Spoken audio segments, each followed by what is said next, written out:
Hello बच्चों, आज हम कक्षा 10वीं के एक्सरसाइज 6 की शुरुआत करेंगे, जिसमें हमें त्रिभुज के बारे में पढ़ना है। तो बेसिकली इसमें हमें यह पढ़ना है कि सर्वांगसम त्रिभुज को कैसे किया जाता है, ये समरूप कैसे किया जाता है, या हम किस त्रिभुज को सर्वांगसम बोलेंगे और किस त्रिभुज को हम लोग समरूप बोलेंगे। तो थोड़ा बहुत हम इसका बेसिक जानने की कोशिश करेंगे, इसके बाद हम चैप्टर में आगे बढ़ेंगे। तो चलिए सबसे पहले हम इसकी शुरुआत करते हैं। देखिए, एक होता है सर्वांगसम,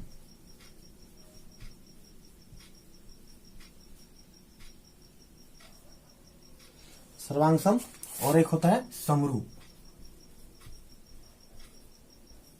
इसको हम लोग इस चिन्ह से सूचित करते हैं और इसको हम लोग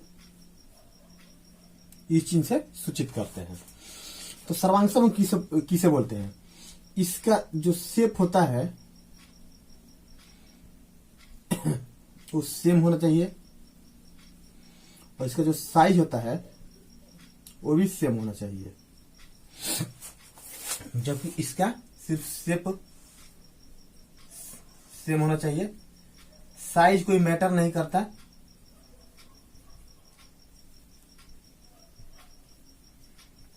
साइज डज नॉट मैटर। इसके साइज से कोई फर्क नहीं पड़ता। इसका मतलब ही हुआ कि देखिए, जैसे मान लीजिए हमें दो त्रिभुज दिया गया है,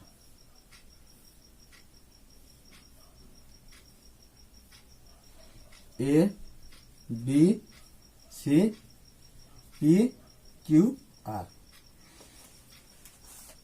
हम लोग इसे सर्वांगसम कब बोलेंगे, और ऐसे ही अगर दो त्रिभुज रहे तो हम लोग उसे समरूप कब बोलेंगे।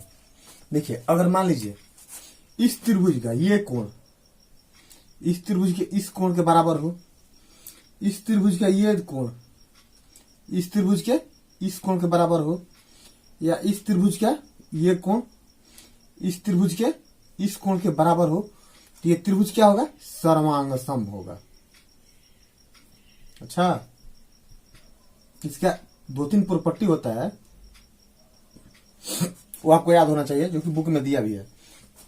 या इस त्रिभुज का ये भुजा इस भुजा के बराबर हो, इस त्रिभुज का ये भुजा इस भुजा के बराबर हो, या इस त्रिभुज का ये भुजा इस त्रिभुज के इस भुजा के बराबर हो, तो भी ये दोनों त्रिभुज क्या होगा? सर्वांगसम होगा। इसका मतलब ये होगा कि अगर इसको हम देखें तो देखिए, जैसे इसका ए बी भुजा है, जैसे मान लो इसका हम कोण ए है, वो कोण पी के बराबर होना चाहिए, कोण बी कोण क्यू के बराबर होना चाहिए, या कोण सी कोण आर के बराबर होना चाहिए। या इस कंडीशन में भी सर्वांगसम होगा जब इसका ए बी भुजा पी क्यू के बराबर हो, या बी सी भुजा क्यू आर के बराबर हो, या पी आर भुजा पी आर बोल रहे हैं हम, पहले इस त्रिभुज का लेंगे ना, ए सी भुजा पी आर के बराबर हो। इन दोनों कंडीशन में त्रिभुज हमारा सर्वांगसम होगा। अच्छा, ये होता है सर्वांगसम का प्रॉपर्टी। और एक बात इसमें यह है कि सर्वांगसम त्रिभुज के संगत कोण बराबर होते हैं और संगत भुजाएं समानुपाती होती है। तो देखिए, ये हो गया हमारा सर्वांगसम त्रिभुज का पहचान।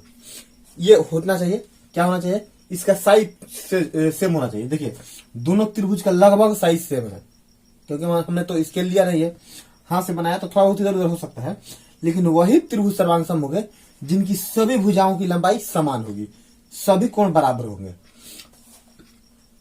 ऐसे त्रिभुज सर्वांगसम होते हैं। अब आते हैं समरूप में। समरूप मतलब, देखिए, सर्वांगसम का मतलब क्या होता है? सभी अंग समान। और समरूप का होता है कि उसका रूप, दोनों का रूप एक दूसरे से मैच करता हो। जैसे मान लीजिए यहां पर एक त्रिभुज है, ए बी सी, और एक त्रिभुज ये है, पी क्यू आर। अब दोनों त्रिभुज में देखिए क्या है समानता। समानता इसमें क्या है कि दोनों क्या है? ट्रायंगल है। अब ये हमारा समरूप कब होगा? देखिए, समरूप कब? ये तो समरूप है ही। अब समरूप का मतलब क्या है? एक जैसा रूप होना चाहिए। ये भी त्रिभुज है, ये भी त्रिभुज है, एक जैसा रूप है। अगर मान लीजिए हम समरूप का और उदाहरण देना चाहे तो ये हमारा सर्कल हो गया और ये हमारा सर्कल हो गया, दोनों सर्कल हो गया। ये भी क्या होगा? हमारा समरूप होगा। क्यों? क्योंकि दोनों आकृति एक जैसा है। इसमें साइज कोई मैटर नहीं करता है, साइज बड़ा छोटा हो सकता है, लेकिन जो ये इसका आकार है, इसका जो प्रॉपर्टी है वो यही है कि इसका जो रूप है ना एक जैसा होना चाहिए, साइज बड़ा छोटा हो उससे कोई मतलब नहीं है। जैसे देखिए इसकी इस कंडीशन में होगा, जैसे इसका ये कोण इस कोण के बराबर हो, ये कोण इस कोण के बराबर हो, और ये कोण इस कोण के बराबर हो, तो त्रिभुज क्या होगा, समरूप होगा। या देखिए आप इसके बाद अब क्या है, देखिए जैसे एक होता है, मान लीजिए आप बोलेंगे कि ये त्रिभुज तो बड़ा छोटा है, आपने समरूप बता दिया, तो एक होता है मान लीजिए इसी साइज का एक और हमारे पास त्रिभुज आ जाए, तो जब इसी साइज का रहेगा तो ये त्रिभुज हमारा सर्वांगसम भी होगा और समरूप भी होगा। अच्छा, तो इस बात को आप हमेशा याद रखेंगे। देखिए तो ये था इसका मुख्य, इसका कोण क्या होना चाहिए, बराबर होना चाहिए, तो ये त्रिभुज क्या होगा, समरूप होगा, और समरूप का चिन्ह क्या होता है, ये होता है। तो इसको अगर हम लिखना चाहें तो क्या लिख सकते हैं, कोण ए बराबर कोण पी, कोण बी बराबर कोण क्यू, और कोण सी बराबर कोण आर।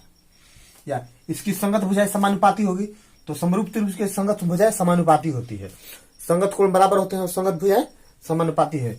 मतलब इसका अनुपात अगर हम लिखना चाहें तो ए बी बटा क्या लिखेंगे, पी क्यू, क्योंकि ये भुजा इसके लिए है, बीसी बराबर बीसी बटा क्यू आर, और एसी बटा में पी आर। हम इसको इस रूप में लिख सकते हैं। तो उम्मीद है कि आपको सर्वांगसम और समरूप त्रिभुज समझ में आ गया होगा। तो एक काम कीजिए, आप इसका स्क्रीनशॉट ले, फिर हम चैप्टर 1 की 6.1 की शुरुआत करेंगे। तो चलिए आप इसका स्क्रीनशॉट ले लें।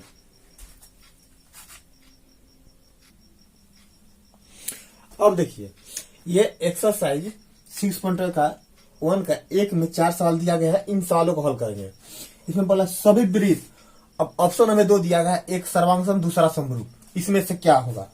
तो एक अब बताइए सभी वृत्त कैसे होते हैं, सर्वांगसम होते हैं। सर्वांगसम का मतलब क्या होता है, जिसका सभी अंग बराबर हो। तो वृत्त का सभी अंग बराबर होता है, नहीं होता है, तो इसमें क्या हो जाएगा, हमारा समरूप हो जाएगा। अब समरूप कैसे होगा थोड़ा हम आपको एक्सप्लेन करेंगे। देखिए जैसे मान लीजिए एक हमारा ये वृत्त है और ये एक वृत्त ये है, क्या ये सर्वांगसम है, नहीं है। क्यों, क्योंकि ये साइज में छोटा है और ये साइज में बड़ा है, जबकि सर्वांगसम होने के लिए दोनों का साइज क्या होना चाहिए, एक बराबर होना चाहिए। तो ये क्या हो गया, समरूप हो गया। ऐसे ही सभी वर्ग होते हैं। अब सभी वर्ग कैसे होते हैं, सर्वांगसम होते हैं या समरूप होते हैं। तो देखिए मान लीजिए एक वर्ग ये हो गया, और एक वर्ग ये हो गया, और एक वर्ग ये हो गया। क्या है, सभी वर्ग साइज में समान है, नहीं, इनका आकृति, इनका जो शेप है एक जैसा है। सभी वर्ग है लेकिन इनकी लंबाई अलग अलग है, भुजाओं की लंबाई है। इसके भुजा की लंबाई छोटा है, इससे बड़ा यह है, और इससे बड़ा यह है।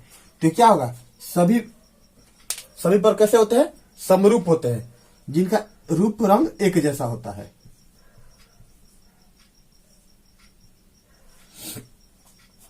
अब देखिए इसमें बोला है, इसको हम रफ कर दें। अब इसमें बोला है सभी खाली स्थान त्रिभुज समरूप होते हैं। अब बोल रहा है कि इसमें 2 त्रिभुज का ऑप्शन दिया है, एक समद्विबाहु एक समबाहु। तो बोला है कि कौन सा ऐसा त्रिभुज है जो समरूप होता है। तो देखिए एक हम आपको समद्विबाहु बना रहे हैं। पहले मान लीजिए ये हमारा समद्विबाहु हो गया, तो ये हमारा समरूप है, देखिए। लेकिन ये हमारा जरूर है, अगर समबाहु बना है ये हमारा जरूर है। तो इसमें जो हमारा ऑप्शन होगा, सभी समबाहु त्रिभुज समरूप होते हैं।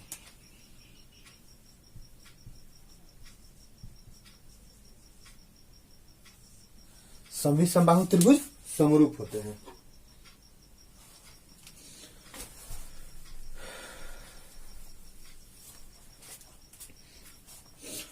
और अब आ गया, देखिए बोला है भुजाओं की समान संख्या वाले 2 बहुभुज होते हैं। बोला है कि 2 बहुभुज है जिनकी भुजाओं की संख्या समान है। तो यदि उनके संगत कोण हो तथा उनकी संगत भुजाएं हो, और ऐसा किस कंडीशन में होगा, 2 भुजाओं की संगत भुजाएं, अगर 2 बहुभुज है तो समरूप कब होगा, उनकी संगत भुजाएं, सॉरी 2 बहुभुज हमारा समरूप कब होगा, जब उसका संगत कोण बराबर हो।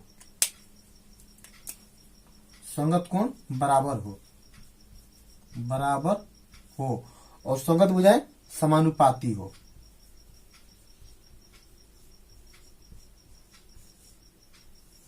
दो बहुभुज इसी कंडीशन में समरूप होगा जब उसका संगत कोण हो बराबर हो, क्योंकि समरूप होने के लिए संगत कोण का बराबर होना जरूरी है और संगत भुजाएं समानुपाती हो। तो संगत भुजाएं क्या हो, समानुपाती हो, तभी जो हमारा जो बहुभुज होगा वो समरूप होगा। तो ये था सवाल नंबर 1। आप इसका स्क्रीनशॉट ले, फिर हम सवाल नंबर 2 को हल करते हैं। अब देखिए सवाल नंबर 2 और 3 जो कि इस चैप्टर का आखिरी सवाल होंगे। इसमें बोला है कि निम्नलिखित इग्मू के दो भिन्न उदाहरण दे। एग्जाम्पल के तौर पे आपके दोनों को दो उदाहरण देने हैं। ये देखिए इसमें बोला है समरूप आकृतियां। अब समरूप आकृतियां कैसी होती है, जैसे मान लीजिए ये हमारा वर्ग हो गया और ये हमारा वर्ग हो गया। ये दोनों का आकृति कैसा, एक जैसा, मतलब जैसा इसकी ये इसका जो एरिया है वही इसका भी एरिया है। भले इसका आकृति बड़ा छोटा है लेकिन ये दोनों क्या है, समरूप है। इसको हम ऐसे लिखेंगे और ये हो गया। और दूसरा देना तो ऐसे दे दीजिए, या इसके जगह आप ट्रायंगल भी बना सकते हैं, कुछ भी बना सकते हैं।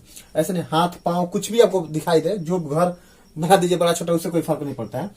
बस आकृति एक जैसा होना चाहिए। जैसा ये हमारा वृत्त है सर्कल, ऐसा ही ये भी सर्कल है, बस साइज इसमें बड़ा छोटा हो सकता है। ऐसे करती है जो समरूप नहीं है। समरूप नहीं है तो कोई भी चीज बना सकते हैं। जैसे मान लीजिए एक हमारा एक ट्रायंगल हो गया, एक हमारा स्क्वायर हो गया, एक हमारा रेक्टेंगल हो गया, तो एक हमारा ट्रायंगल हो गया। ये क्या है, ये समरूप नहीं है। तो इसके दो उदाहरण है। आप कुछ और भी दे सकते हैं, ऐसा नहीं कि आप यहीं से दे सकते हैं, बुक से बाहर भी आप कुछ दे सकते हैं। जैसे ट्रायंगल, एंगल और सर्कल को छोड़ के भी आप कुछ भी उदाहरण दे सकते हैं। तो क्या हो गया, ये दोनों समरूप आकृतियां हो गई और ये दोनों समरूप नहीं है। अब बोला है सवाल नंबर 3 में बताइए कि निम्नलिखित चतुर्भुज समरूप है या नहीं। तो देखिए समरूप होने के लिए 2 कंडीशन होना जरूरी है। एक क्या, उसके संगत कोण बराबर हो और समान संगत भुजाओं का अनुपात बराबर हो, संगत भुजाएं समानुपाती हो। तो देखिए ये क्या है तो वर्ग ही, लेकिन इसका कोण कितना है, देखिए इस कोण से इस कोण मैच कर रहा है नहीं, क्योंकि 90 डिग्री का कोण बनना है, यहाँ का कोण हमें पता नहीं है। हाँ, भुजाओं की लंबाई अगर संगत भुजा देखें तो संगत भुजा तो हमारा बराबर है। देखिए मैं आपको दिखा रहे हैं, जैसे मान लीजिए हमारा हम PQ से शुरू कर रहे हैं, PQ बटा क्या हो जाएगा हमारा AB बराबर QR बटा BC बराबर RS बटा CD और बटा हमारा हो जाएगा SP बटा DA। और इसके संगत अनुपात निकाले तो क्या हो जाएगा हमारा 1.5 बटा 3 equal to 1.5 by 3 equal to 1.5 by 3 equal to 1.5 by 3। अगर कटाए हम सभी तो कितना होगा, नीचे 2 हो जाएगा सब में, तो क्या हो जाएगा ये हमारा 1 बटा 2 equal to 1/2 equal to 1/2 equal to 1/2। ठीक है, इनके भुजाओं का जो अनुपात है वो बराबर है, लेकिन इसके साथ एक और कंडीशन होता है, जिस कंडीशन के रिक्वायरमेंट को ये पूरा नहीं कर रहा है। वो कंडीशन ये होता है कि इसका जो संगत कोण होता है वो बराबर होना चाहिए, जो कि बराबर नहीं है नहीं। देख लीजिए, आप खुद ही आकृति देख लीजिए, इसके जो संगत कोण है वो चारों के चारों कोण बराबर नहीं है। तो जब संगत कोण बराबर नहीं है, सिर्फ संगत भुजाएं समानुपाती है, तो ये त्रिभुज ये चतुर्भुज क्या होगा, हमारा समरूप नहीं होगा। तो यहाँ पर क्या लिखेंगे हम, यह आकृति समरूप नहीं है, यह आकृति समरूप नहीं है। इसका यही उत्तर हो जाएगा। क्यों, कि इसके संगत कोण बराबर नहीं है, संगत भुजाएं सिर्फ समानुपाती है। तो आप इसका स्क्रीनशॉट ले लें। आज हमने एक्सरसाइज 6.1 को हल किया, उसकी बेसिक भी जानने की कोशिश की। तो आज का चैप्टर तो बस यही खत्म होता है। फिर हम 6.2 बनाने से पहले थोड़ा बहुत उसके भी बेसिक पढ़ेंगे, और बेसिक पढ़ने के साथ साथ हम एक्सरसाइज को एक्सप्लेन करते चलेंगे। तो आज के लिए बस इतना ही रखते हैं हम। नेक्स्ट टाइम आपसे मिलते हैं नए अध्याय के साथ। तब तक के लिए धन्यवाद।